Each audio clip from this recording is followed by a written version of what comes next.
तन से निकले। इतना तो करना स्वामी जब प्राण तन से निकले। मैं पथ पर पल के दिखाना सका, मेरा चैन चुरा कर चले गए। हर प्रीत लगा कर चले गए, हर प्रीत लगा कर चले गए। आना अवश्य जाना, श्री राधा को मिलाना। आना अवश्य आना, श्री राधा को मिलाना। मुरली का स्वर सुनाना, जब प्राण तन से निकले। मुरली की धुन सुनाना जब प्राण तन से निकले। इतना तो करना स्वामी जब प्राण तन से निकले। इतना तो करना स्वामी जब प्राण तन से निकले। यह दास की अर्जी, यह दास की अर्जी, प्रभु आपकी है मर्जी। इतना तो करना स्वामी जब प्राण तन से निकले। श्री गंगा जी का तट हो, यमुना का वन सिमट हो, मेरा सावरा निकट हो, जब प्राण तन से निकले। कदे कदत हो जब प्राण तन से निकले। इतना तो करना स्वामी जब प्राण तन से निकले। इतना तो करना स्वामी जब प्राण तन से निकले। सब लोग लाज कोई, चुपचाप बैठे रोई। सब लोग लाज छोड़ी चुपचाप सब में सोए। सब लोग लाज खोई, चुपचाप बैठे रोई। अपना नहीं है कोई, अपना जरा बना जा। इतना तो कर स्वामी जब प्राण तन से निकले। हरि जी मोरी अखियन आगे रहियो, हरि जी मोरी अखियन आगे रहियो। नाथ मोरी अखियन आगे रहियो। नाथ मोरी अखियन आगे रहियो। हरि जी मोरी, हरि जी मोरी, हरि जी मोरी अखियन आगे रहियो। हरि जी मोरी अखियन आगे रहियो। हरि जी मोरी अखियन आगे रहियो। हरि जी मोरी अखियन आगे रहियो। नाथ मोरी अखियन आगे रहियो। नाथ मोरी अखियन आगे रहियो। हरि जी मोरी, हरि जी मोरी, हरि जी मोरी अखियन आगे रहियो। हरि जी मोरी अखियन आगे रहियो। हरि जी मोरी अखियन आगे रहियो। हरि जी मोरी अखियन आगे रहियो। हरि जी मोरी अखियन आगे रहियो। कल भीष्म ने प्राण त्यागा गंगा किनारे।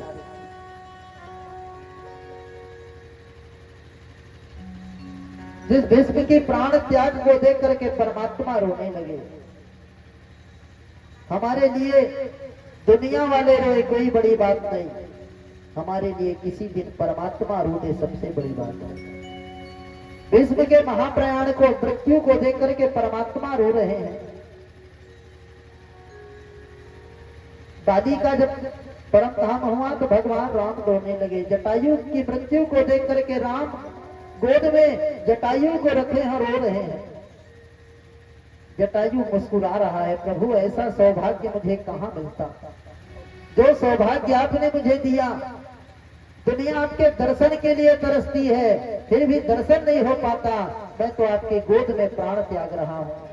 भीष्म मुस्कुराने लगा और भीष्म ने अपने प्राण, एकादशी की तिथि है, गंगा का किनारा है, सूर्य उत्तरायण की बेला है, भगवान अधरों पर बंसी लेकर के खड़े हैं, मंद मंद मुरली की तान छिड़ रही है और भीष्म का दिव्य प्राण निकला शरीर से, भगवान के ज्योतिर्मय में जाकर के वह प्राण समा गया।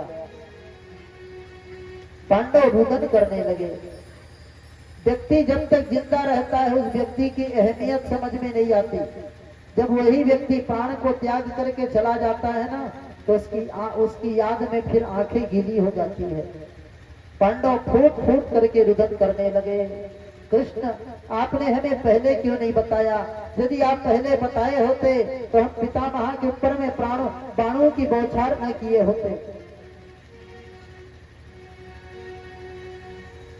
जो चंदन की चिता बनाऊं, चंदन की लकड़ी का चिता बनाया गया। भीष्म के अंत्येष्टि संस्कार किया वही गंगा किनारे।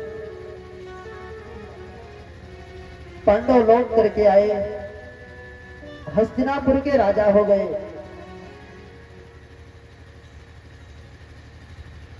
भगवान ने कहा, पांडव अब मैं जा रहा हूं द्वारिका नगरी, छोड़े हुए मुझे पूरे 7 महीने पूर्ण हो चुके, अब मैं जा रहा हूं द्वारिका।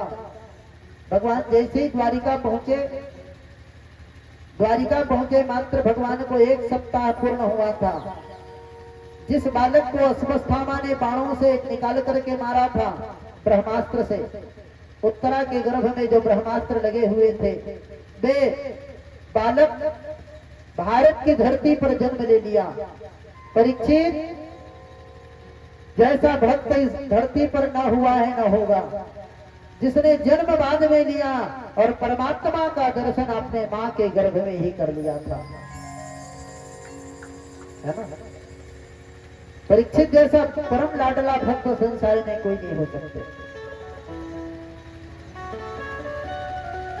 जन्म लिया और जन्म लेकर के चारों ओर को देखने लगा परीक्षित, परंतु चारों ओर देखे ना तो परमात्मा कहीं नजर नहीं आया।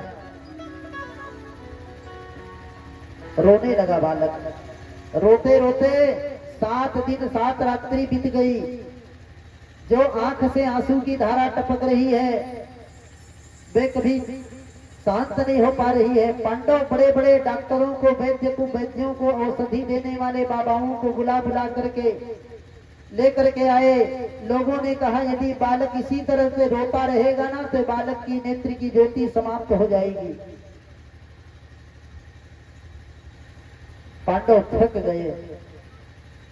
पांडव सोचने लगे हमारे कुल को पानी देने वाला, हमारे कुल को प्रकाशित करने वाला बालक जन्म लिया है। यदि इसकी आंख खुल जाए ना तो हमारे वंश समाप्त हो जाएंगे। भगवान को पत्रिका लिखा उसने, भगवान के पास में पत्रिका गई। भगवान ने जैसे पत्रिका पढ़ा भगवान मंद मंद मुस्कुराने लगे। क्यों? क्योंकि भगवान उस बालक की रक्षा करने के लिए गर्भ के अंदर गए थे। भगवान को उस बालक से मिलने के लिए बहुत बेताबी हुई। भगवान तुरंत रथ उठाए, बच्चे के लिए सुंदर कपड़े खरीद लिए। भगवान ने बच्चे के लिए सोने चांदी गहने गांठी लेकर के जैसे ही हस्तिनापुर की नगरी पर आया, पांडव ने हाथ जोड़ करके अर्जुन ने प्रार्थना किया, लाला हमारे घर में पौत्र हुआ है, लेकिन दुख की बात है बच्चा 7 दिन से चुप नहीं हो रहा है। भगवान ने कहा मेरी गोद में लाओ। जैसे ही गोद में लेकर के परीक्षित को दिया, परीक्षित किलकारी मार मार करके भगवान को देखा और किलकारी मार मार करके मंद मंद मुस्कुराने लगा, खिल खिल खिल खिल। परीक्षित ने कहा, पांडु पुत्र अर्जुन ने कहा, लाला तुझे देख करके आज पहले बारे बालक मुस्कुरा रहा है। क्या रिश्तेदारी है? भगवान मुस्कुराए। भगवान बोले मेरी और इनकी रिश्तेदारी क्या है ये जानते हैं, मैं जानता हूं। अब भगवान थोड़ी बोले इसके मां के गर्भ में मैं गया था सूक्ष्म रूप लेकर के। भगवान बोले हमारा इनकी रिश्तेदारी बहुत गहरा है, ऐसे रिश्ते में तो मैं इनका बड़ा भैया लगता हूं, क्योंकि हम दोनों एक ही गर्भ के निवासी हैं। एक ही मां के गर्भ से जो जन्म लेता है वो आपस में क्या होते हैं? सगे भाई होते हैं, सहोदर होते हैं। हम दोनों एक ही गर्भ के वासी हैं, इसलिए दोनों क्या हैं? आपस में सहोदर हैं। पहला रिश्तेदारी तो ये है कि परीक्षित मेरा भाई है। दूसरा रिश्तेदारी ये है कि ईश्वर अंश जीव अविनाशी, चेतन अमल सहज सुखरासी। ये मेरा अंश है, जीव है। तीसरा रिश्तेदारी क्या है जानते हो? अर्जुन। अर्जुन की पत्नी का नाम सुभद्रा। सुभद्रा मेरी सगी बहन है। सुभद्रा के पुत्र है अभिमन्यु। अभिमन्यु की पत्नी है उत्तरा, और उत्तरा के गर्भ से बालक ने जन्म लिया है जिसका नाम है परीक्षित। तीन तीन रिश्तेदारी है भगवान का। और भगवान को पाने के लिए, भगवान को पाने के लिए केवल संबंध की जरूरत पड़ती है ना? भगवान को यदि पाना है तो कुछ मत करिए, भगवान को पाना है तो केवल संबंध जोड़ लो। त्वमेव माता च पिता त्वमेव। कुछ न कुछ भगवान के साथ रिश्तेदारी जब तक नहीं होगा तब तक के आत्मा का कल्याण होने वाला नहीं है।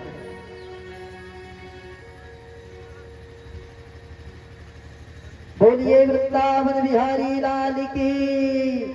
परीक्षित पढ़ने लगा। पिताजी नहीं है परीक्षित के, लेकिन दादाजी ने इतना प्रेम दिया, इतना दुलार दिया। सच में घर में जो छोटे बच्चे होते हैं ना बेटे के, पिताजी प्रेम करे ना करे, लेकिन दादी दादा नानी नाना बच्चे को इतने प्रेम करते हैं पूछो मत।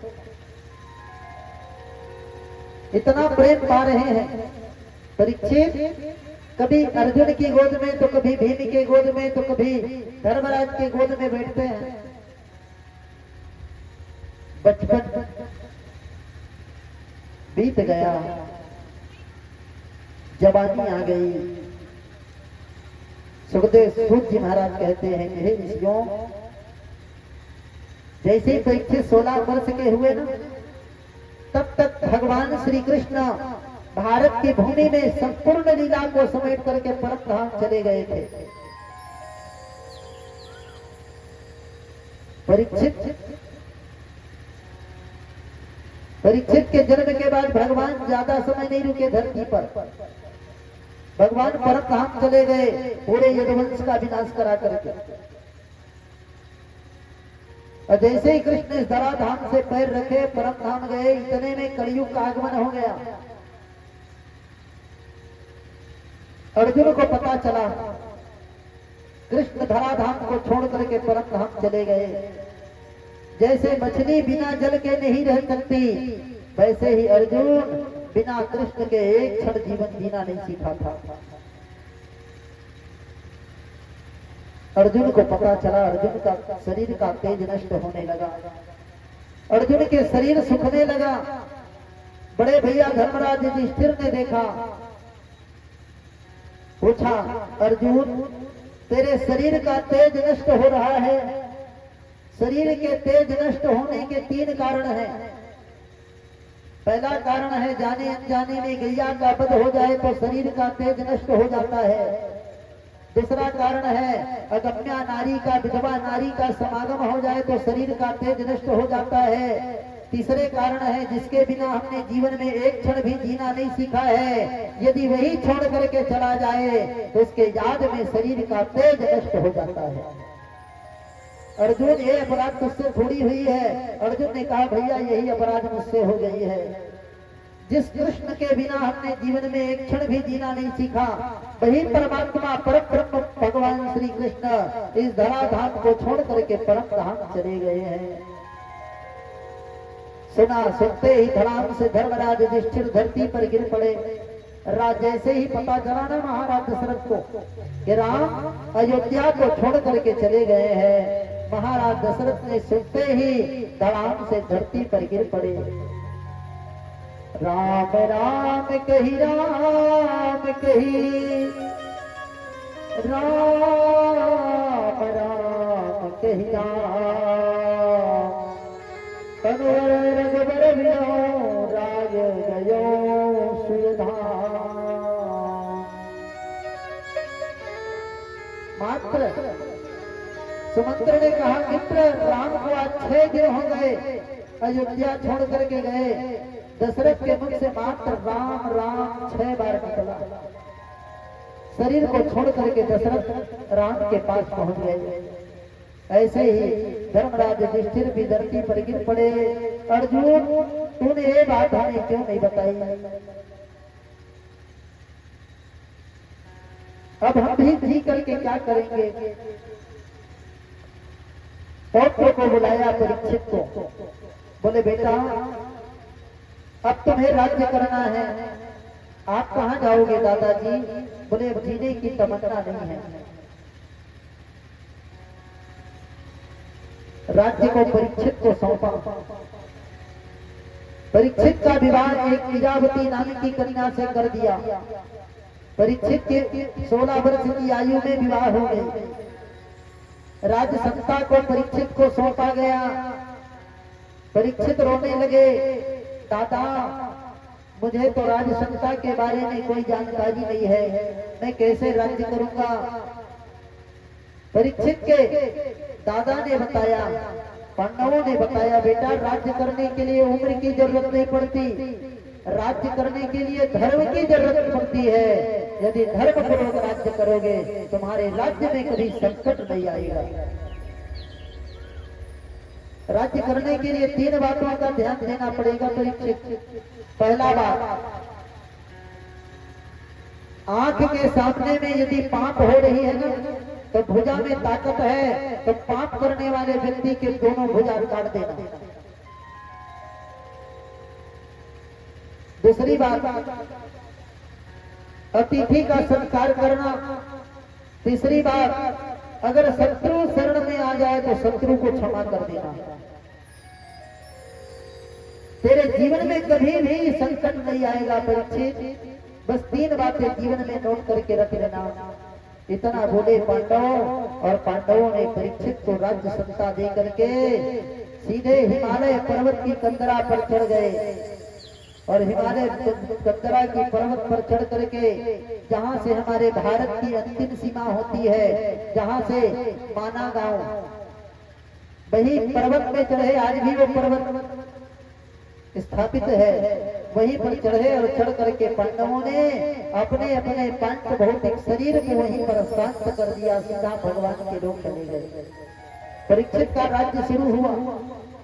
परीक्षित जैसे राजा इस धरती पर न हुए हैं न होंगे, अद्भुत राजा है। परीक्षित के राज्य में किसी के घर में ताला नहीं लगता था। परीक्षित के राज्य में कहीं पर मांस का व्यापार नहीं होता था। परीक्षित के राज्य में कहीं पर दूध नहीं बिकता था। परीक्षित के राज्य में कहीं पर शराब की भट्टियां नहीं खुलती थी। परीक्षित के राज्य में गाय के चारों खुर में चांदी और गाय के दोनों सींग में सोने मड़वाया जाता था। गाय के गले में घंटियां बंधी होती थी। परीक्षित के राज्य में धर्म पूर्वक कार्य होता था, क्योंकि जिस देश का राजा धर्मात्मा होगा उस देश के प्रजा भी धर्मात्मा होते हैं। धर्म पूर्वक राज्य परीक्षित ने किया। परीक्षित ने दिग्विजय कर लिया, भारतवर्ष का सम्राट राजा बन गया। परीक्षित जैसे राजा इस धरती पर न हुए हैं न आगे होंगे। परीक्षित के डर में कहीं पर शराब भट्टियां नहीं खुलती थी, है ना। आज के समय में सरकार सबसे ज्यादा ठेकेदारी भट्टियों का उठा रहे हैं।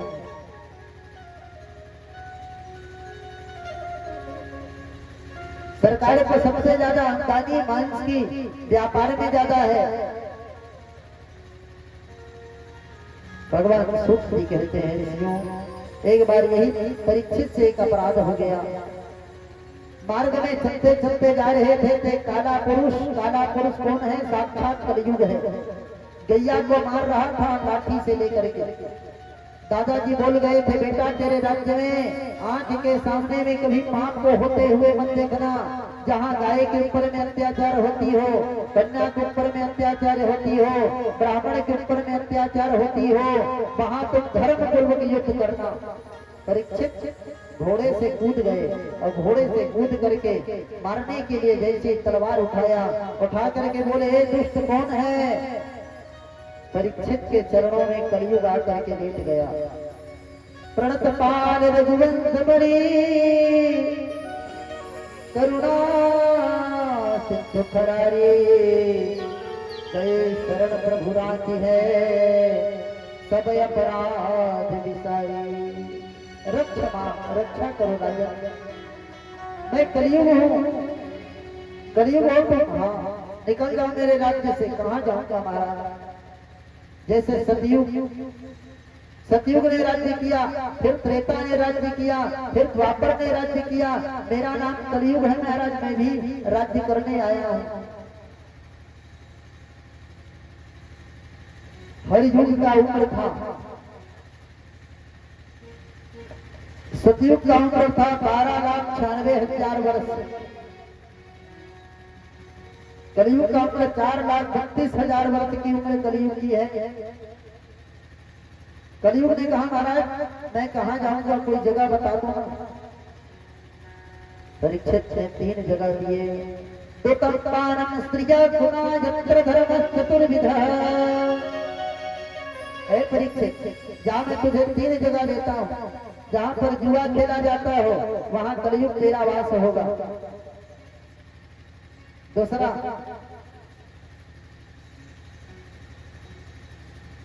पहला स्थान दुतपान, जहाँ शराब पिया जाता हो वहां तुम्हारा स्थान होगा, है ना। कलयुग का वास कहाँ है?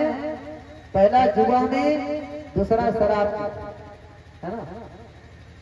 जो जुआ खेले वो भी बर्बाद, जो शराब पिए वो भी बर्बाद। होता है कि एक आदमी बोल रहा था, महाराज शराब पीने से ना सर्दी चली जाती है। हमने कहा सर्दी क्या, पूरा घर खेल चली जाती है, सर्दी को कौन पूछे? है ना। पहला है जुआ, दूसरा है शराब, तीसरा है पर स्त्री पर नारी। महाराज सब गंदे गंदे जगह हैं। एक आज बढ़िया जगह दे दो जहाँ मैं प्रेम से पलटी मार करके बैठूं और मुस्कुराता रहूं। कहीं जाओ, जो अन्याय करके सोना पहनेंगे उसमें भी तुम्हारा ही वास होगा। चौथा स्थान कलयुग को कहाँ मिला? स्वर्ण में, सोना में। सोना माने जो सोने मत दे, उसी का नाम सोना है। नहीं तो पहन के देखना, किसी के बारात में गए हो, सोना पहने हो तो रात भर नींद नहीं आएगा। हे भगवान, भले जाग के। आजकल तो कथा पंडाल में भी हो गया है, शिव पुराण सुनने जा रहे हैं, पता चला 1.5 तोले का पार हो गया, है ना। वो कान पकड़ के आ गए, आज के बाद मुझे शिव पुराण नहीं सुनना है प्रदीप मिश्रा का। कहाँ की चले कहाँ आ गई। जब सोना पहनेंगे तो सोना में चोर का नजर होगा, और जो तुलसी और रुद्राक्ष की माला पहनेंगे उसमें चोर का नजर नहीं होगा, उसमें मेरा परमात्मा का नजर होगा। हाँ, देखो साहू जी बोले, आप सोना पहनी हो, मैं तुलसी रुद्राक्ष पहना। बिल्कुल सत्य बात है। सोना पहनोगे तो चोर का नजर, और रुद्राक्ष तुलसी पहनोगे तो परमात्मा का नजर होता है। इसलिए जरूरी है। स्वर्ण में दिया गया। परीक्षित के मुकुट सोने के थे, काहे का था? अन्याय का। जरासंध के राज्य का था। कलयुग ने कहा सबसे पहले तो मैं इसी के मुकुट में बैठूंगा, देखता हूं न्याय का है कि न्याय का है। सोना यानी नाश करा दिया। सीता का हरण किसमें हुआ? सोने के मृग में। क्या राम जी नहीं जानते थे सोने का मृगा होता है कि नहीं? लेकिन सोना के चक्कर में सीता का हरण हो गया। कलयुग बैठा और कलयुग ने राजा परीक्षित की बुद्धि को बिगाड़ दिया। परीक्षित कलयुग को स्थान दे करके आगे बढ़े। सभी ऋषि के आश्रम में गए, पीने के लिए जल मंगे जल नहीं मिला तो उसने एक मरा हुआ सर्प को उठा करके परीक्षित ने महात्मा के गले में 7 बार गोला घुमा दिया, लपेट दिया। सभी ऋषि के पुत्र श्रृंगी ऋषि वही कौत्सकी नदी के तट से नहा करके चढ़े थे, कमंडल में जल रखे थे। देखा मेरे पिता का अपमान हो रही है। परीक्षित के लिए उठाया जल कौत्सकी नदी का, भयंकर श्राप दे दिया। इति लंकित कुलांगार, अरे कुलांगार परीक्षित, तूने कुल की मर्यादा का उल्लंघन कर दिया। जा मैं तुझे श्राप देता हूँ, 7 बार तूने मेरे पिता के गले में सर्प डाला है, लपेटा है। सर्प काल का स्वरूप होता है। मैं तुझे भयंकर श्राप देता हूँ। आज से ठीक 7वें दिन तुझे तक्षक नाग डसेगी और तेरा प्राणांत हो जाएगा। परीक्षित को श्राप लग गया। परीक्षित को जैसे श्राप लगा, राज्य में आया, मुकुट को निकाल के जैसे ही रखा ना, पश्चाताप की अग्नि में जलने लगा। जाने अनजाने में पाप यदि हो जाए ना, किसी का अपमान हो जाए, तो अपना आत्मा खुद बताता है कि हमने बहुत बड़ा अपराध किया है। एक गौरमुख नाम के शिष्य आया, आकर के बोले, राजन आप ही परीक्षित हैं? बोले जी मैं ही परीक्षित हूँ। बोले मेरे गुरुदेव ने आपको श्राप दिया है, काहे का? 7 दिन में मर जाने का। परीक्षित नाचने लगा। कोई अपनी मृत्यु को सुन के नाचेगा? अगर डॉक्टर साहब जवाब दे दे कि बस परसों तक मेहमान हो तो व्यक्ति चिंता में मर जाएगा। लेकिन परीक्षित को जब पता चला 7वें दिन तो मरोगे राजन, परीक्षित नाचने लगा, परीक्षित मुस्कुराने लगा। अपने पुत्र जन्मेजय को बुलाया। परीक्षित के बेटा हो गए थे, नाम था जन्मेजय। जन्मेजय को बुलाया, राजगद्दी की चाबी सौंप दिया, बेटा अब तो राजा बन जा। कहाँ जाएंगे आप? परीक्षित से बड़ा सुंदर जवाब दिया, मैं कहाँ जाऊंगा, क्या खाऊंगा, कहाँ रहूंगा, इसकी चिंता तुझे करने की जरूरत नहीं है। इसकी चिंता तो मेरे परमात्मा की है।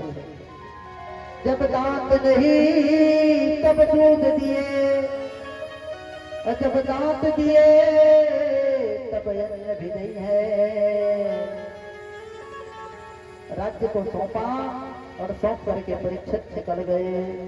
जहाँ ले चलोगे वही हम चलेंगे, ले चलोगे वही हम चलेंगे।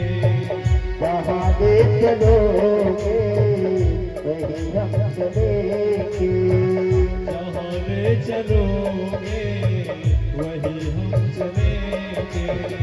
जहाँ नाथ रख लोगे, जहाँ नाथ रख लोगे वही हम रहेंगे। जहाँ ले चलोगे वही हम चलेंगे। जहाँ ले चलोगे वही हम चलेंगे। जहाँ ले चलोगे वही हम चलेंगे।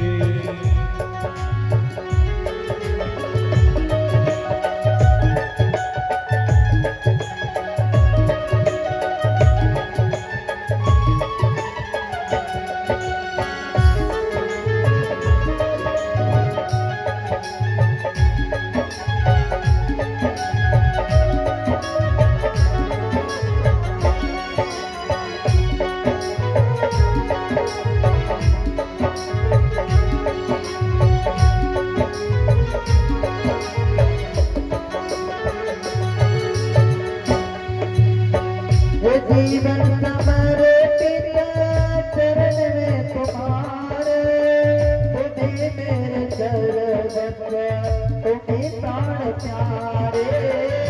जीवन समर्पित सदा ही तुम्हारे, जीवन हो मेरे, तुम्हें प्राण धारे। तुम्हें छोड़ कर, तुम्हें छोड़ कर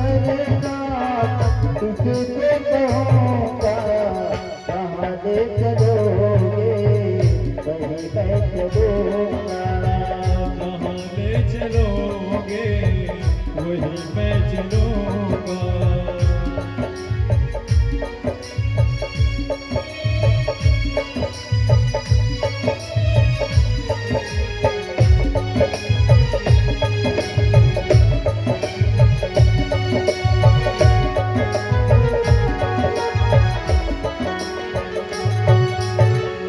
ना कोई शिकायत ना कोई अर्जी, कर लो करा लो तेरी मर्जी। ना कोई शिकायत ना कोई अर्जी, कर लो मन से इनकी भक्ति। कहना भी होगा कहना भी होगा तुम्हीं से कहूँगा, जहाँ ले चलोगे वहीं मैं चलूँगा। जहाँ ले चलोगे वहीं मैं चलूंगा। बोले भिखारी बिहारी लाल की।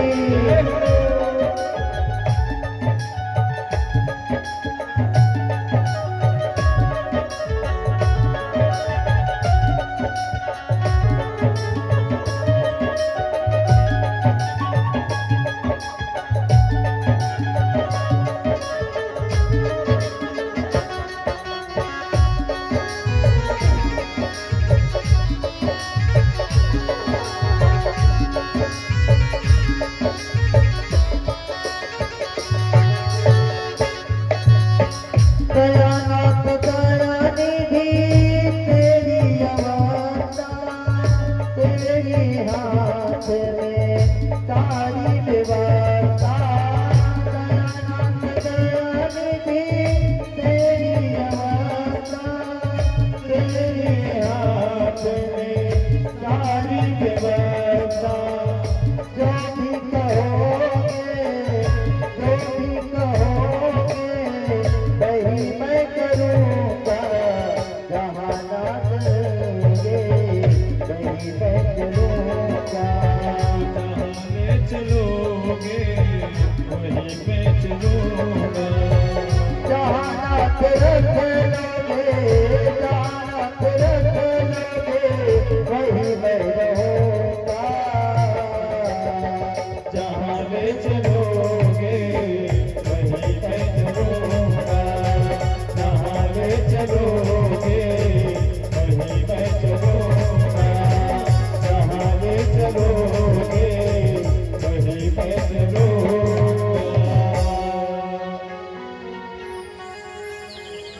जहाँ नाथ रख लोगे जहाँ नाथ रख लोगे वहीं मैं रहूँगा। जहाँ ले चलोगे वहीं मैं चलूँगा। परीक्षित प्रदंत बजाते हुए निकल गए। कहाँ? हम जब भी वृंदावन जाते हैं ना तो कम से कम 5 जोड़ी कपड़ा प्रेस करके रखते हैं बैग में, बैंक बैलेंस रखते हैं एटीएम में, है ना, मोबाइल रखते हैं। लेकिन परीक्षित जैसा सम्राट राजा जब गए तो कुछ लेकर के नहीं गए।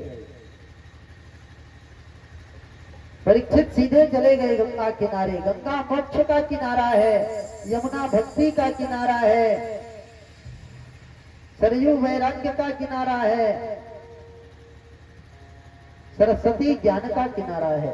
यदि जीवन में भक्ति चाहिए तो यमुना के किनारे चले जाओ, यदि जीवन में ज्ञान चाहिए तो सरस्वती के किनारे चले जाओ, यदि जीवन में मोक्ष चाहिए तो गंगा के किनारे चले जाओ। गंगा मोक्ष देने वाली नदी है। गंगा के तट में परीक्षित चला गया। बड़े बड़े सिद्ध संतों को देखा। तीर्थों में जाओगे तो क्या मिलेगा? संत दर्शन। संत दर्शन से क्या होगा? संपूर्ण पाप नष्ट हो जाते हैं। संत क्या है? चलता फिरता प्रयागराज है। परीक्षित गए जैसे ही गंगा के तट में गए, गिरिजा संत समागम समनला बकछुआ। गए हैं, बड़े बड़े संतों को देखा, बड़े बड़े संत बैठे हैं, महामनीषी महातेजस्वी बैठे हुए हैं, जिनकी जटाओं में चिड़ियों ने घोंसला बना लिया है, शरीर में दीमक चढ़ गया है, ऐसे महर्षि तपस्वी ऋषि बैठे हैं। संत किसे कहते हैं? जो बिगड़े हुए व्यक्ति को सुधार दे, उसी का नाम संत है, साधु है। साधु माने जो बिगड़े हुए को साध दे, उसी का नाम साधु है। गंगा किनारे महात्मा को देखा, संतों के मध्य में बैठ गए। बैठ करके पूछा गया, महाराज 7 दिन में मरने वाले व्यक्ति को क्या करना चाहिए? 7 दिन में मरने वाले व्यक्ति को क्या करना चाहिए? चाहते तो ये भी पूछ सकते थे, महाराज 7 दिन में मुझे मर जाने का श्राप लगा है, कोई उपाय बता दीजिए जिससे मेरी मृत्यु टल जावे। लेकिन ऐसा प्रश्न नहीं किया। प्रश्न कैसा किया? 7 दिन में मरने वाले व्यक्ति को क्या करना चाहिए? कोई महात्मा निर्णय न ले पाए। परीक्षित निराश हो गया। बैठे थे, सुखदेव भगवान संपूर्ण भागवत को पढ़ लिए थे। कहा? जनक जी के यहाँ। गुरुदेव गुरु दक्षिणा क्या दूं? बोले बेटा अगर कोई सत्पात्र व्यक्ति मिल जाए, उसी को भागवत कथा सुना देना, यही मेरी सबसे बड़ी गुरु दक्षिणा होगी। सत्पात्र व्यक्ति बैठा है कहाँ? गंगा किनारे। परीक्षित सुखदेव का समाधि टूटा है कि तत्रा भगवत भगवान व्यास पुत्रो यदृक्षया काम मनोनपेक्षा अलक्षलिंगा निजलावतुष्टो व्रतस्तबाले रवधो कबीसः। सुखदेव जी चले जा रहे हैं। बड़े सुंदर सुखदेव का छवि है। परीक्षित 4 अंगुल की कमर में लंगोटी कसी हुई है। इसके अलावा शरीर पर कोई कपड़ा नहीं है। कंधे पर जनेऊ है, चौड़ा छाती है, लंबी भुजाएं हैं, अजान बाहु 2 ही है। एक तो राम जी है और दूसरे सुखदेव जी हैं, जिनकी भुजा घुटने को छू रही है। सुखदेव भगवान चलते चलते गंगा के किनारे पहुंचे। गंगा के किनारे जैसे ही पहुंचे, बड़े बड़े संत बैठे थे। संतों ने सुखदेव को देखा, गदगद होकर के आसन छोड़ छोड़ के खड़े हो गए। सबसे बड़ा दान क्या है? सम्मान देना। कोई व्यक्ति आ जाए, सम्मान देना। बड़े उम्र में सभी संतों से छोटे हैं सुखदेव। 16.5 वर्ष की अवस्था है। कोई धन में बड़ा होता है, कोई जन में बड़ा होता है, कोई उम्र में बड़ा होता है, कोई बल में बड़ा होता है, लेकिन इनको बड़ा नहीं माना जाता। जो ज्ञान में बड़ा होता है, उसी को सबसे बड़ा माना जाता है। सुखदेव ज्ञानी है। सुखदेव जब चलते हैं, रोम रोम से सुखदेव के भागवत जी के मंत्र निकल रहे हैं। गंगा किनारे सुखदेव पहुंचे। संतों ने स्वागत किया, सुखदेव को आसन दिया। सुखदेव के पिताजी बैठे हैं व्यास जी के पिताजी बैठे हैं पराशर के पिता बैठे हैं वशिष्ठ जी। बड़े बड़े देवतुल्य संत बैठे हैं। संतों ने कहा इससे कुछ प्रश्न कर लो, लेकिन किसी में सामर्थ्य नहीं उससे बात करने की। परीक्षित ने कहा मुझे आज्ञा दीजिए, मैं कुछ पूछूं। ऐसा पूछना राजन, इसकी प्रशंसा मत करना। यदि प्रशंसा करोगे तो छोड़ के चला जाएगा। प्रश्न किया गया, ऐसा संस्मरणात् पुंसा सत्य सत्यंति वै गृहा पुनः दर्शन स्पर्श पाद शौचासना विधि। परीक्षित कह रहा है, महाराज मैं धन्य हूँ, आज मेरे भाग्य का उदय हो गया। जो आप जैसे संत का दर्शन मैं कर रहा हूँ। आपके दर्शन करने मात्र से सारे अमंगल दूर हो जाते हैं। मेरा कितना बड़ा सौभाग्य है। जो मैं आपका दर्शन कर रहा हूँ। संतों ने इशारा किया, परीक्षित ज्यादा प्रशंसा करोगे ना तो महात्मा उठ के भाग जाएंगे, है ना। कई लोगों को अपना प्रशंसा सुनने की आदत होती है और कई लोगों को अपना प्रशंसा सुनने की बिल्कुल आदत नहीं होती। यदि जीवन में बचना है तो अपनी प्रशंसा से बचो। जहां पर अपनी प्रशंसा हो उठ के चले जाओ। यदि प्रशंसा सुनना है तो अपना नहीं, यदि प्रशंसा सुनना है तो केवल परमात्मा का प्रशंसा सुनो। इसी में जीवन का कल्याण है।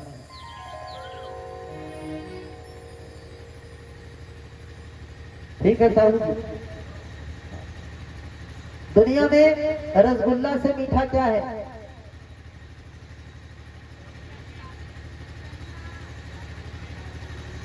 हाँ, चापलूसी ना। हाँ, उसी का नाम प्रशंसा है ना। एक आदमी ने पूछा, रसगुल्ला से भी मीठा क्या है? प्रशंसा। चापलूसी ठीक बोले। प्रशंसा, राजन प्रशंसा मत करो नहीं तो उठ के चला जाएगा। तब राजा परीक्षित सावधान हुए, सावधान होकर के बोले, अतः पृच्छामि संसिद्धि योगिना परम गुरु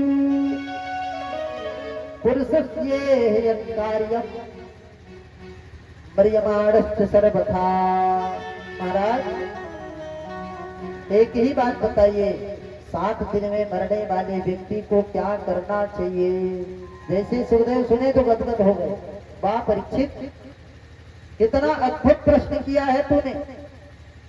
अपने लिए नहीं, पूरे मानव समाज के उत्थान के लिए किया है, पूरे मानव समाज के कल्याण के लिए किया है तूने प्रश्न। क्योंकि 7 दिन में हर प्राणी जन्म लेता है और 7 दिन में मर जाता है ना। मर जाता है कि नहीं? कंफर्म नहीं है ना। रविवार को पैदा हुए, ठीक है, सोमवार को पढ़ने गए, मंगलवार को नौकरी लग गई, बुधवार को विवाह हो गए, गुरुवार को बच्चे हो गए, शुक्रवार को बीमार पड़ गए, शनिवार को हॉस्पिटल में भर्ती हुए और पता चला रविवार को चले गए। 7 दिन में व्यक्ति जन्म लेता है और 7 दिन में ही मर जाता है ना। परीक्षित ने सबके लिए कल्याण के लिए प्रश्न पूछा है। 7 दिन में हम जन्म लेते हैं और 7 दिन में ही हम मर जाते हैं, किसी के लिए 8वां दिन नहीं है। इसलिए परीक्षित एक काम अवश्य कर लेनी चाहिए। कि क्या काम? गुरुदेव बोले, तस्मात् पार्थ सर्वात्मा भगवान जगदीश्वरो है श्रोतव्यः कीर्तितव्यश्च समर्तव्यो तथा भयम्। श्वास श्वास पे नाम रट, वृथा श्वास जनि खोए, ना जाने इस श्वास के आवन हो या न होए। परीक्षित, ये जो श्वास चल रही है ना, ये दोबारा आने वाली नहीं है। जीवन में सब कुछ दोबारा मिल जाएगा, लेकिन जो श्वास निकल रही है वो वापस होने वाली नहीं है। इसलिए परीक्षित एक काम करना चाहिए, प्रत्येक श्वास में परमात्मा के नाम को गाओ। प्रत्येक श्वास में परमात्मा के नाम को गाओ। यही मोक्ष का, यही मुक्ति का साधन है। बड़ा सुंदर परीक्षित जवाब सुखदेव जवाब दे रहे हैं। सांसों की जरूरत है जैसे, सांसों की जरूरत है जैसे, जिंदगी के लिए भक्ति हमें करना चाहिए। भक्ति के लिए भक्ति हमें करना चाहिए। भक्ति के लिए सांसों की जरूरत है जैसे, सांसों की जरूरत है जैसे, मुक्ति के लिए भक्ति हमें करना ही चाहिए। भक्ति के लिए मुक्ति हमें करना चाहिए।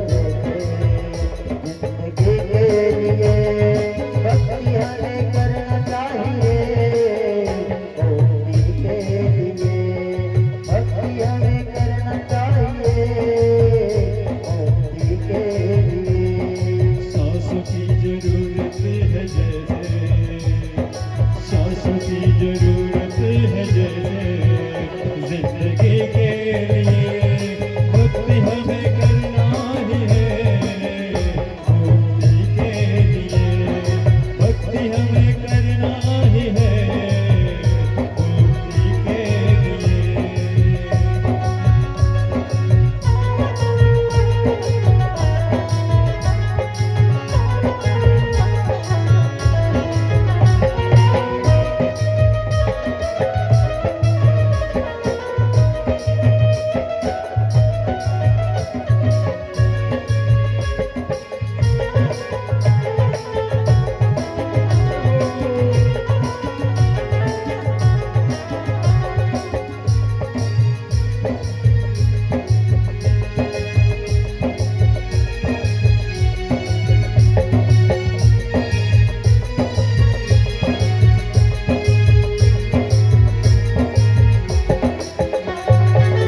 दुखर मानव पर प्रभु ने बनाया है, दुखर मानव पर प्रभु ने बनाया है,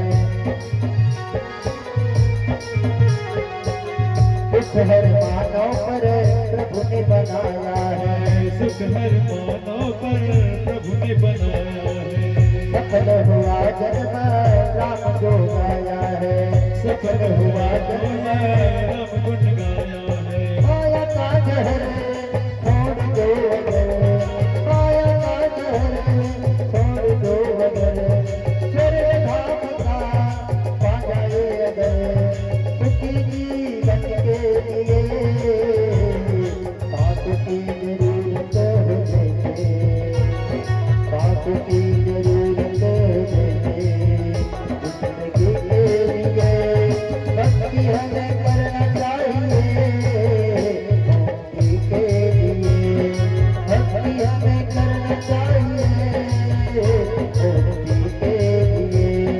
सांसों की जरूरत है जैसे, सांसों की जरूरत है जैसे जिंदगी के लिए, भक्ति हमें करना चाहिए मुक्ति के लिए, भक्ति हमें करना चाहिए मुक्ति के लिए।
यही मोक्ष का मार्ग है।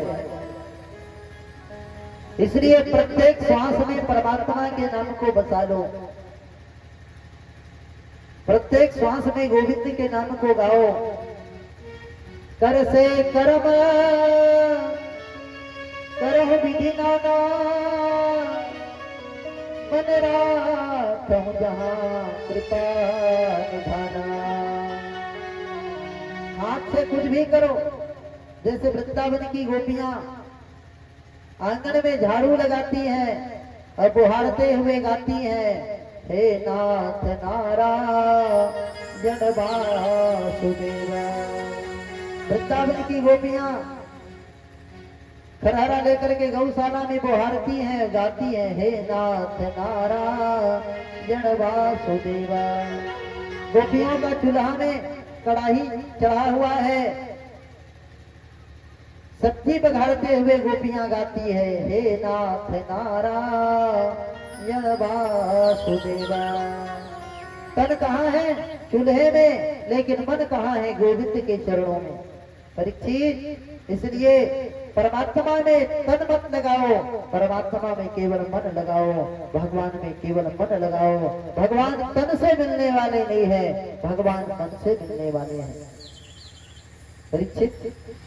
परीक्षित ने कहा, गुरुदेव ये मन ही तो है जो बांधता है, मन ही तो है जो मुक्त कराता है। इसलिए हम परमात्मा के चरणों में ध्यान कैसे लगाएं?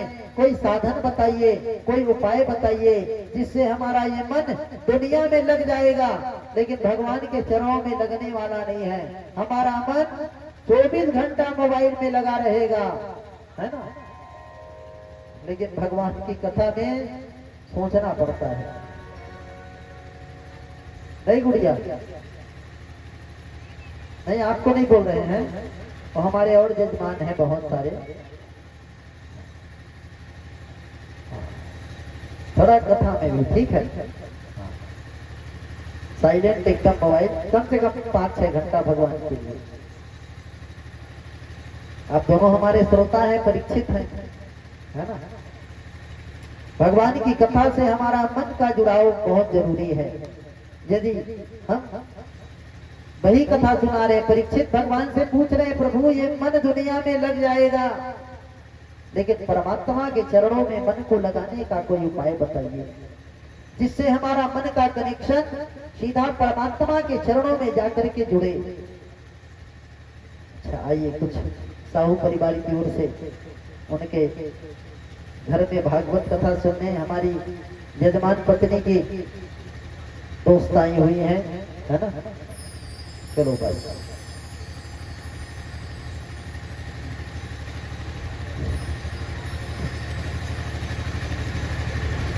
अक्के कन गुल होते ग्लोबल सिटी मलाई छन। हाँ, साए साए प्रेम से बोलिए भागवत महापुराण की जय।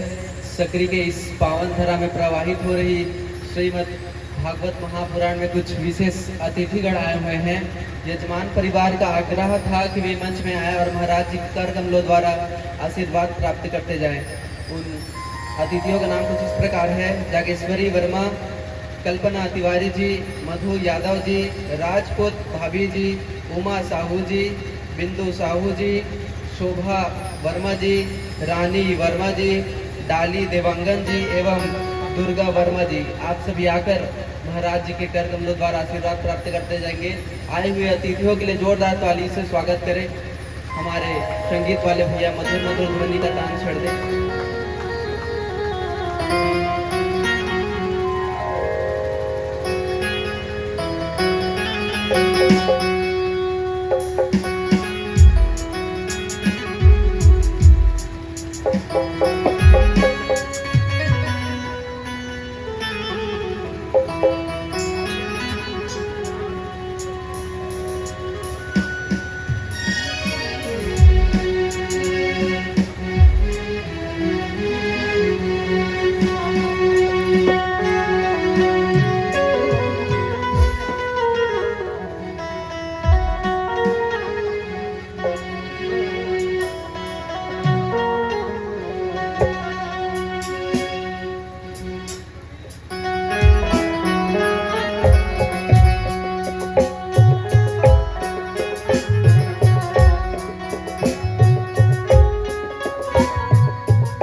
बोलिए भक्तवत्सल भगवान की जय।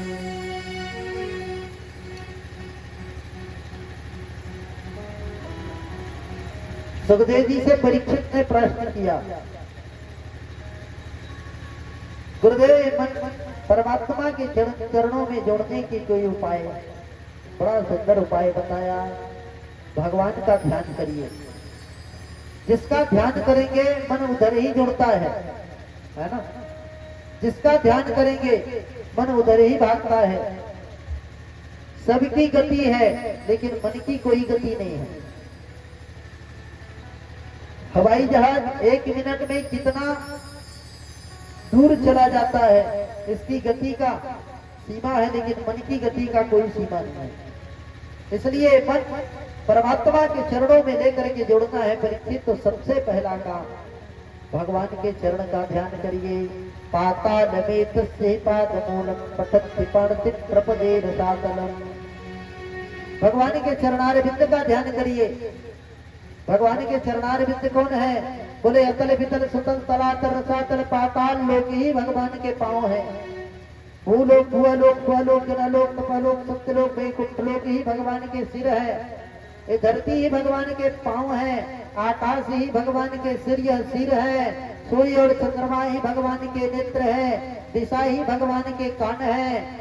ये बड़े बड़े पर्वत ही भगवान के भुजाएं हैं। बड़े बड़े वृक्ष ही भगवान के शरीर की रोमावलियां बाल है। ये गंगा जमुना सरस्वती ही भगवान के शरीर की नाड़ियां हैं। हम तो भगवान के सामने में कुछ भी नहीं है। इसलिए हे राजन, भगवान में मन को लगाने का सबसे बढ़िया तरीका है ध्यान करिए। पाताल में तस्य पाद मूलम पठति पार्थिव प्रपदे रसातलम। भगवान के चरणों में किसी न किसी दिन मन लगेगा, और जिस दिन मन लग गया फिर धीरे धीरे परमात्मा के मन चरणों में मन लगेगा। मन की चंचलता समाप्त हो जाएगी, और जिस दिन मन की चंचलता समाप्त हो गई उस दिन देहाभ्यास की निवृत्ति हो जाएगी। चिंता को घटाओ और चिंतन को बढ़ाओ। चिंता जलाती है और चिंतन परमात्मा से मिलाती है।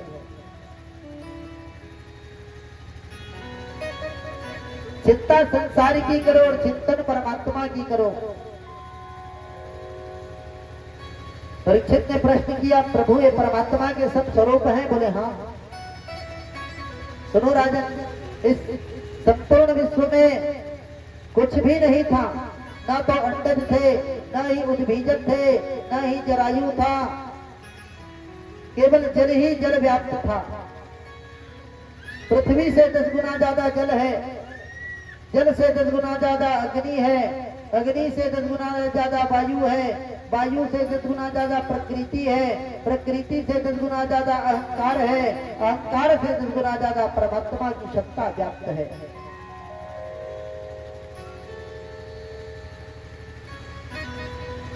जल को संस्कृत में नीर कहते हैं।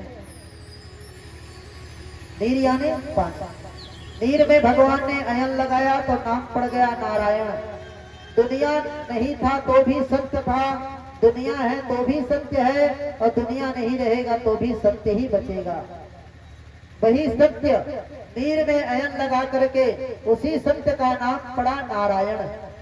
बोलिए नारायण भगवान की। भगवान नारायण के दिव्य नाभि से कमल, कमल में 4 मुख वाले ब्रह्मा, और ब्रह्मा के भाव से शंकर त्रिदेव प्रकट हुए। तीनों देवताओं से संपूर्ण विश्व की उत्पत्ति हुई है। परीक्षित, ब्रह्मा सोचने लगे मैं कौन हूं, मैं कौन हूं। उस समय आकाशवाणी हुई, परा पश्चत्ती मध्यमा और वैखरी। 3 शब्द सुनाई दिए, तपस्तपः तपस्तपः तपस्तपः। तप करिए। तब ब्रह्मा ने तप किया। जैसे तप किया 3 देवों के लिए 3 देवियां प्रकट हुई। ब्रह्मा की ब्रह्माणी, रुद्र की रुद्राणी, नारायण की कल्याणी। तीनों देवताओं को प्राप्त हुई, और तीनों देवताओं को प्राप्त होते ही उसी समय चतुश्लोकी भागवत प्रकट हुआ। यह मे वास्मे वाग्रे नान्यद्यत्सत्वरम् पंचादहं यदे तच्च यो अवशिष्येत् सौम्यहम् ऋतेऽर्थं च प्रतीयेत न प्रतीयेत तत्त्वनि तत्सिद्ध्यात् मनो मायां यथा भातो यथा तमः।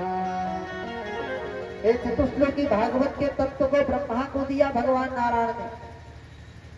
भगवान ब्रह्मा ने ये भागवत के तत्व को समझ न पाया कि ब्रह्मा आज से तुम इस सृष्टि के विधाता हो, रचयिता हो, मैं संहार करने वाला हूँ और भगवान शिव पालन करने वाले हैं। समय पर मैं पालन करूंगा, शिव संहार करेंगे, समय पर शिव संहार करेंगे तो मैं पालन करता रहूंगा। तुम केवल सृष्टि के रचयिता हो, आज से सृष्टि तुम्हें बनानी है। जैसे कुम्हार को ना मिट्टी दे दो और बोलो कुम्हार भाई को, भैया मेरे लिए पानी पीने के लिए मटकी बना दो, तो मटकी बना देगा। कोई कहेगा मेरे लिए दिया बना दो, दिवाली के लिए दिया बना देगा। कोई कहेगा घर बनाने के लिए ईंटा बना दो, तो ईंटा बना देगा। मिट्टी के कोई कहेंगे मूर्ति बना दो तो मूर्ति बना देंगे, खपरा बोलो तो खपरा बना देंगे। कुम्हार को जो बोलो मिट्टी का वो बना देता है। सोनार को सोने का ईंटा दे दो, सोने का सिक्का दे दो और बोला जाए 2 तोले का सोने का सिक्का है, मेरे लिए कान के लिए गहना बनाना, नाक के लिए नथनी बनाना, हाथ के लिए अंगूठी बनाना, गले के लिए मंगलसूत्र बनाना, तब तो वही है, बनाने वाला भी वही है, लेकिन वस्तु अनेक बनता है। ऐसे ही ब्रह्मा को उपदेश दिया भगवान नारायण ने, मैंने तत्व दिया है तुझे। यथा महांत भूतानि भूते सूचावतनिस्वनु प्रविष्टान्यत् प्रविष्टानि न तेषां तेषु मम्यहम्। 5 तत्व दिया ब्रह्मा को।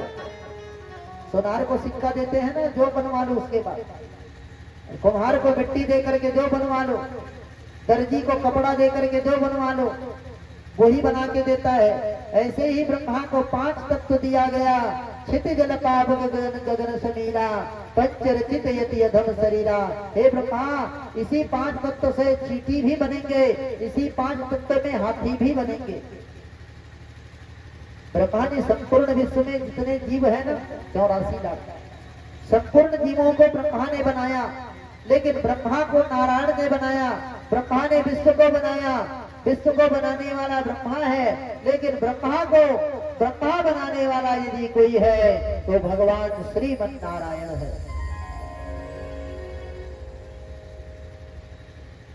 परीक्षित, अबे बताओ, पूरा विश्व प्रपंच बन गया। उपक्षेपण अपक्षेपण आकुंचन प्रसारण गमनानि पंचकर्माणि रूप रसगंध स्पर्श संख्या परिमाण पृथकत्व संयोग विभाग परत्वा परत्व गुरुत्व द्रव्यत्व सुख दुख आत्मा मन 24 गुण को बनाया गया, अंतःकरण को बनाया गया। संपूर्ण सृष्टि का विस्तार करके ब्रह्मा ने रख दिया 2 क्षण में। भगवान नारायण से बोले, नाथ एक बार आप इस सृष्टि का अवलोकन कर लीजिए। भगवान नारायण इस सृष्टि को देखने के लिए आए। भगवान नारायण ने सृष्टि को देखा। रचाई सृष्टि को ही प्रभु ने, वही सृष्टि चला रहे हैं। सृष्टि को जिस प्रभु ने, वही सृष्टि चला रहे हैं।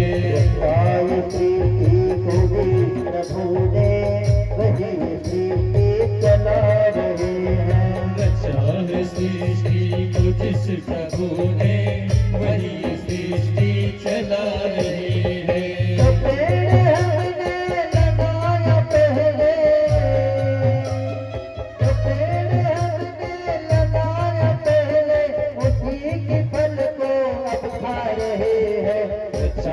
सृष्टि को जिस प्रभु ने, वही सृष्टि चला रही है।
जिस प्रभु ने वही सृष्टि चला रहे हैं। बचाई प्रीति को जिस प्रभु ने वही सृष्टि चला रहे हैं।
जिन्होंने भेजा जगत में जाना, तय कर दिया लौट के फिर से आना, तय कर दिया लौट के फिर से आना। जो भेजने वाले हैं यहाँ पे, जो भेजने वाले हैं यहाँ पे, वही फिर वापस बुला रहे हैं। बचाई प्रीति को जिस प्रभु ने वही सृष्टि चला रहे हैं। रचार सृष्टि को जिस प्रभु ने वही सृष्टि चला रही है।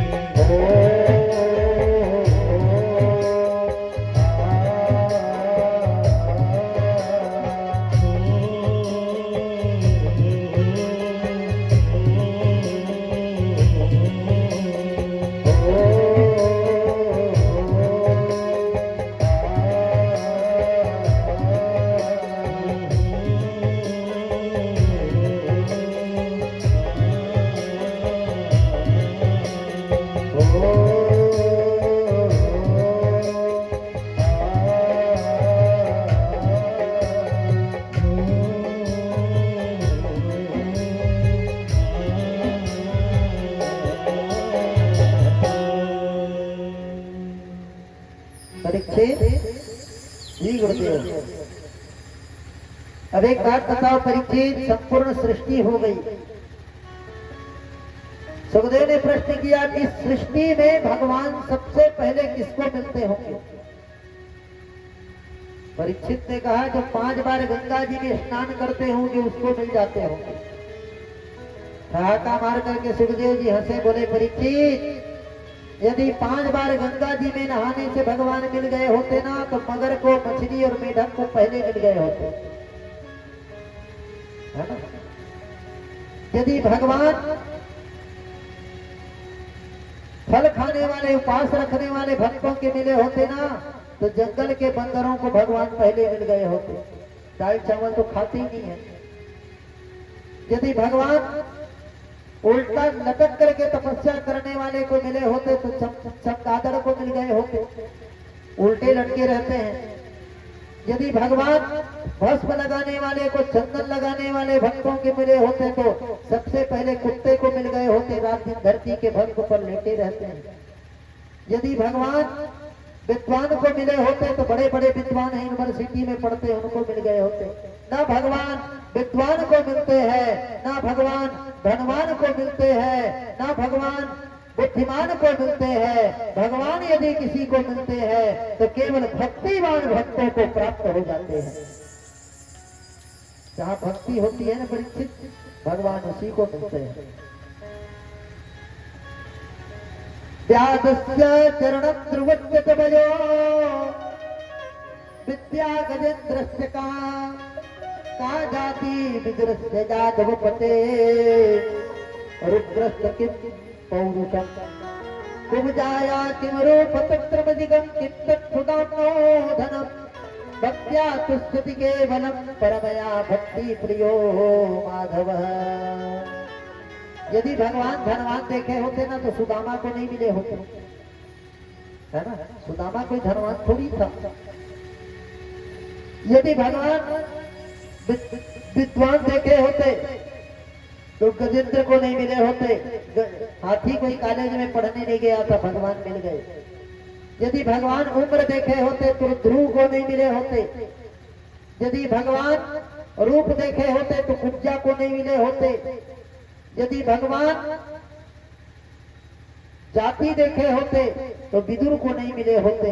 भगवान न जाति देखते हैं, न विद्या देखते हैं, न बल देखते हैं, न बुद्धि देखते हैं, न ब्राह्मण देखते हैं। भगवान केवल भक्तों में देखते हैं, तो केवल भक्ति देखते हैं। और जहां पर भक्ति होती है वहीं पर भगवान प्रकट हो जाते हैं, है ना। भगवान राम ने सबरी में, सबरी कौन सी जाति की थी? सबर जाति की। लेकिन भगवान सबरी को मिल गए। भक्त्या तुस्तुति के बल परमया भक्ति प्रियो माधव। भगवान को भक्ति प्रिय है। जाति विदुर यादव पते, विदुर को मिल गए। परीक्षित ने प्रश्न किया, गुरुदेव विदुर कौन है? सुनो राजन, ऐसे तो विदुर के चरित्र को मैं सुनाना आवश्यक नहीं समझता, लेकिन जिस विदुर से परमात्मा की कथा का उदय होती है उस विदुर की चर्चा मैं जरूर सुनाऊंगा। विदुर कौन है जानते हैं? कौरवों के पिता कौन थे? कौन? धृतराष्ट्र थे। हाँ। और पांडवों के पिता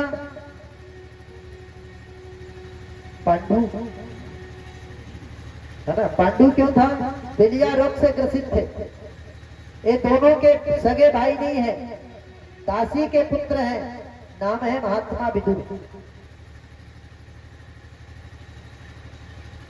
जैसे रावण का भाई था ना मंत्री, नाम था विभीषण। ऐसे ही धृतराष्ट्र के भाई थे विदुर, मंत्री पद का निर्वाह कर रहे थे, मंत्रणा करते थे। जिस समय कौरवों ने पांडवों को लक्षागृह में जलाने का षड्यंत्र किया गया, उस समय कौरवों को किसी ने नहीं समझाया, केवल महात्मा विदुर ने समझाया। जैसे रावण को किसी में समझाने की सामर्थ्य नहीं थे। रावण को यदि कोई समझाता था तो केवल विभीषण ही समझाता था। जैसे विभीषण रावण को समझाता था, वैसे ही विदुर धृतराष्ट्र को समझाते थे। धृतराष्ट्र जैसे विदुर के विभीषण कहता था, भैया रावण, राम साधारण मानव नहीं है, राम परब्रह्म है। कहता था रावण, जानता हूं विभीषण, दुश्मन के आगे सिर झुकाना यह रावण का दस्तूर नहीं। मर जाना मंजूर मुझे, पर सीता देना मंजूर नहीं। ऐसे ही ना धृतराष्ट्र भी कहते थे। धृतराष्ट्र के पुत्र दुर्योधन कहा करता था, खाता हमारा है, गाता उसका है। जो हमारा परम हित ऐसी होगा ना, वही कड़ुआ बात हमको बोल सकता है ना। जो हमारा हित करने वाला होगा, अगर कोई कड़ुआ बोले बुरा नहीं मानना। कड़ुआ वही व्यक्ति बोलता है जो हमारा हित चाहता है ना। रसगुल्ला मीठा होता है लेकिन जीवन को समाप्त कर देता है। करेले की सब्जी कड़वा होता है लेकिन जीवन को बचा देता है।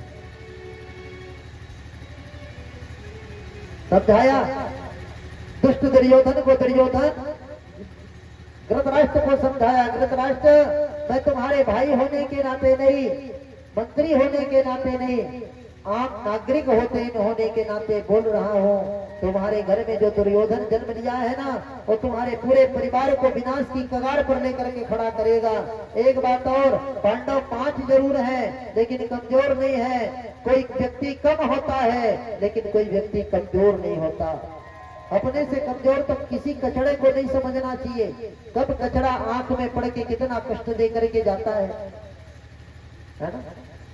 शत्रु को कभी छोटा नहीं समझना चाहिए, जहर की पुड़िया को कभी छोटा नहीं समझना चाहिए, सर्प को कभी छोटा नहीं समझना चाहिए, रोग को कभी छोटा नहीं समझना चाहिए, अपने से किसी व्यक्ति को कभी छोटा नहीं समझना चाहिए। एक बात और कहता हूं, दुर्योधन कभी भी अन्याय की वेग पर व्रत का फल नहीं पड़ता। तो तुम अन्याय कर रहे हो, एक दिन भोगना पड़ेगा। हंस हंस के किया गया पाप एक दिन रो रो करके चुकाना पड़ेगा तुझे। दुर्योधन आया, खाता मेरा है, गाता उसका है, उठाया लात, छाती पर लगा दिया एक लात। ऐसे ही तो रावण ने मारा था ना एक लात, किसको? विभीषण को। मेरा खाता है, राम का गाना गाता है, निकल जा मेरे राज्य से। रावण ने जैसे लंका से विभीषण को भगाया, ऐसे ही हस्तिनापुर से धृतराष्ट्र के पुत्र दुर्योधन ने अपने चाचा महात्मा विदुर को भगाया। और जिस दिन से रावण ने भगाया विभीषण को, उसी दिन से रावण अभागा हो गया। और जिस दिन से ये इसको भगाया गया दासी पुत्र विदुर को, उसी दिन से कौरव अभागा हो गए।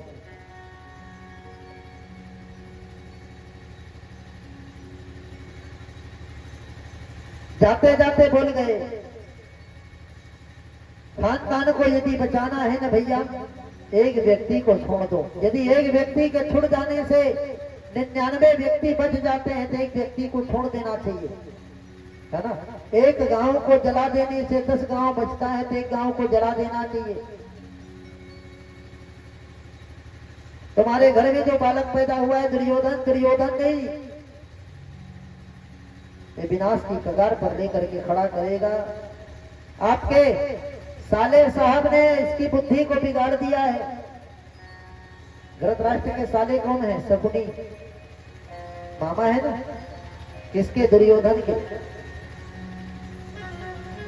घर में यदि सलाहकार साला को रखोगे तो परिवार कमजोर हो जाता है। कहावत है ब्रज में, घर बिगाड़े सारो और दीवार बिगाड़े यारो। घर के दीवार में ज्यादा अलमारी रखोगे ना तो दीवार कमजोर हो जाएगा। और घर में सलाहकार यदि साला को रखोगे तो परिवार कमजोर हो जाएगा। हाँ, इनके तो साला ही नहीं है, मजा ही मजा है। बोलो राधे राधे। ठीक है, मतलब साला को रखिए, ऐसी बात नहीं है 2 महीना 4 महीना 6 महीना रखिए, लेकिन सलाह ना माने। सलाह मानने से परिवार कमजोर हो जाता है। नहीं, पुराण की कथा कह रही है। दुर्योधन ने निकाल दिया चाचा विदुर को। चाचा विदुर अपने पत्नी के पास में गए, सुलभा के पास। सुलभा, हाँ नाथ, कहाँ जाएंगे? कहीं जहाँ ले चलेंगे वही हम चलेंगे। परमात्मा ने जहाँ भी व्यवस्था किया होगा हमारा, वही जाएंगे।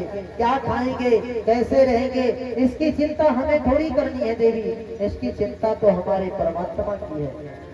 दोनों के दोनों जंगल में चले गए, पर्ण कुटिया बनाए और पर्ण कुटिया बना करके वही भगवान का भजन करने लगे।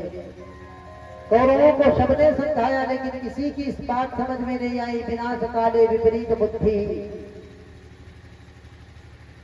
सब लोगों ने कहा, धृतराष्ट्र तेरे आंख तो फूट गए हैं, तो जन्म से था, लेकिन तेरी पत्नी जानबूझकर अंधी हो गई गंधारी।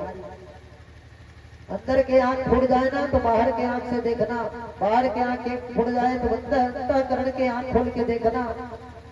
2 आंख फूट जाता है ना तो तीसरा आंख परमात्मा।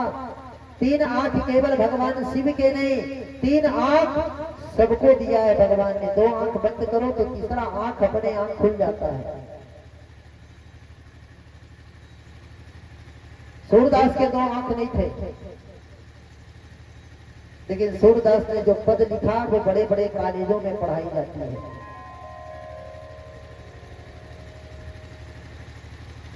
कौरवों को समझाने के लिए सब लोग आए, लेकिन किसी की बात समझ में नहीं आई।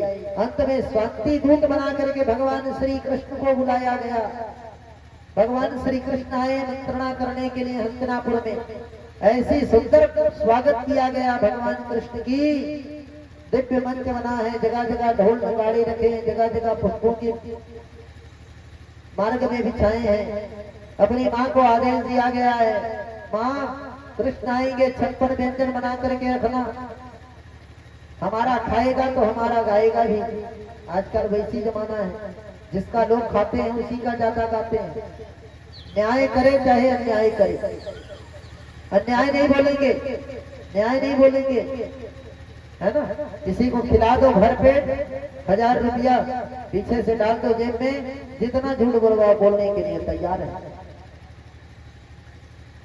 सुखदेव भगवान कहते हैं, हे परीक्षित, मंत्रणा शुरू हुई, एक तरफ पांडव एक तरफ कौरव। भगवान ने कहा ये तुम्हारे आपस में भाई हैं, बोले भाई हैं। सगे भाई हैं, बोले सगे भाई हैं। बोले आधा हिस्से के हकदार हैं, बोले बिल्कुल नहीं है। बोले क्यों नहीं है? बोले सुचे नैव सदास्यामि बिना युद्धे केशव। हे केशव, सुई के नोक के बराबर भी मैं बंटवारा नहीं दूंगा। सुचे नैव सदास्यामि, सुई के नोक के बराबर भी मैं कुछ देने वाला नहीं। सुना भगवान ने कहा, दुर्योधन तूने अभी युद्ध के बारे में सुना ही कहा है। जब युद्ध होगा तो साधारण युद्ध नहीं होंगे, महाभारत युद्ध होगा। लाखों बच्चे अनाथ हो जाएंगे, लाखों नारियों के मांग के सिंदूर उजड़ जाएगा।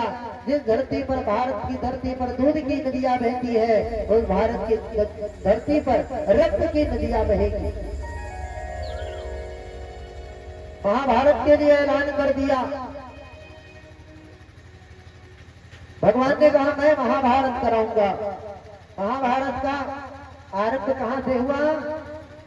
यहीं से हुआ, है ना। महाभारत का आरंभ यहीं से हुआ। कहां से? बंटवारा से, है ना। घर में बंटवारा ठीक से नहीं होता है ना, तो महाभारत पकता है। महाभारत का उदय यहीं से हुआ। अथ श्री महाभारत कथा, अथ श्री महाभारत कथा। कथा है पुरुषार्थ की, स्वार्थ की, परमार्थ की। अथ श्री महाभारत कथा।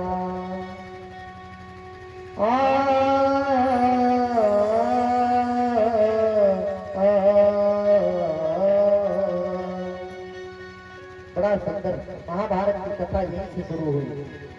भगवान ने मंत्रणा समाप्त कर दी। दुर्योधन ने कहा, कन्हैया मेरी माँ ने आपके लिए 56 व्यंजन बनाई है, 56 भोग बनाई है, चलिए भोजन कर लीजिए। भगवान ने कहा, दुर्योधन एक बात बताऊं, भोजन करने की 2 परिस्थितियां होती है। एक तो व्यक्ति भाव में करता है, एक तो व्यक्ति भोजन अभाव में करते हैं। तेरे अंदर में खिलाने का भाव नहीं और मेरे जीवन में भोजन का अभाव नहीं, है ना। भोजन कहाँ होता है? भाव में। यदि आपका भाव बढ़िया है ना, तो आपके घर में कोई भी आएगा तो भोजन करके जाएगा। व्यक्ति का पेट किस में भरता है? भाव, है ना। किसी को प्रेम से खिलाओ, आमा की चटनी में प्रेम से भात खा के जाएगा आपके घर से। यदि भाव नहीं है, 56 व्यंजन बना हुआ है, तो उसको त्याग देगा। महात्मा विदुर ने कहा, लाखों के भीड़ में तेरे अंदर में खिलाने का भाव नहीं, मेरे जीवन में खाने का, भोजन का अभाव नहीं। और ऐसे भी मैं द्वारिका नगरी में जब था ना, तो मेरे महात्मा चाचा का निमंत्रण आया था, लाला जब भी तो हस्तिनापुर आएगो, सबसे पहला तो मेरे घर में भोजन करना। लाखों लोगों की भीड़ लगी हुई थी, महात्मा विदुर भी आए थे। विदुर ने जैसे ही सुना भगवान के बात को सुन करके विदुर के आंखों से झर झर झर झर अश्रु के धार टपक पड़े। चाचा मैं आ रहा हूं तेरे घर भोजन करूंगा। लाखों के भीड़ में जब सुना ना क्रूर, विदुर प्रसन्न हो गए, दौड़ते दौड़ते गए अपनी पत्नी सुलभा से बोले, सुलभा वो परमात्मा आ रहे हैं, आज हमारे घर भोजन करेंगे। जैसे ही सुना सुन करके गदगद हो गए, इस भगवान आएंगे हमारे घर और प्रसन्न होकर के नाचने लगे। सुत जी महाराज कहते हैं, हे ऋषियों, भगवान रथ में विराजमान होकर के निकल पड़े। महात्मा विदुर ने कहा, मैं जंगल जा रहा हूं, तू आएगा तो बैठाना, पानी देना, मैं आ जाऊंगा तो कांदा कूसा जल फल का भोग लगाएंगे परमात्मा को। जैसे सबरी ने राम का प्रतीक्षा किया, बोले बोले कागा मेरे राम कब आएंगे। एक भी अगर बैल का फल मीठा मिलता था ना, मीठा, सबरी गाती थी, बोले बोले कागा मेरे राम कब आएंगे। ऐसे ही सबरी, ऐसे ही महात्मा विदुर की पत्नी मेरे नाथ आ रहे होंगे। और जैसे सोच रही थी, भगवान द्वार पर पहुंच गए, दरवाजा में खड़े हो गए, आवाज लगाया, वो चाचा जी। चाचा जी तो नहीं, चाची जी निकल गए।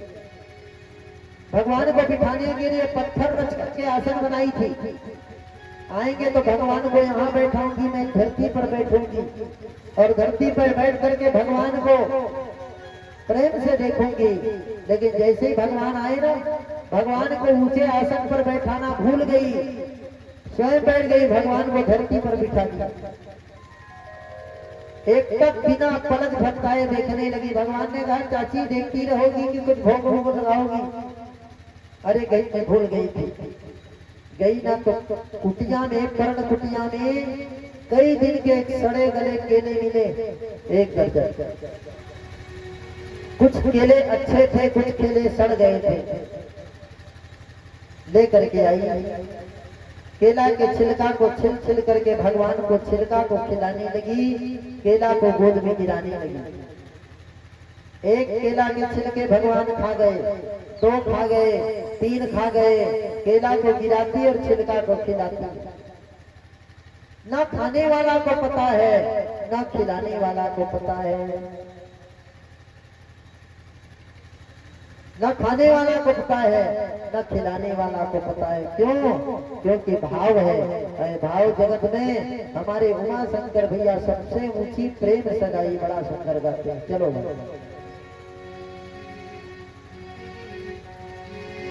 कौन दिशा में लेके? हो हो हो हो हो हो हो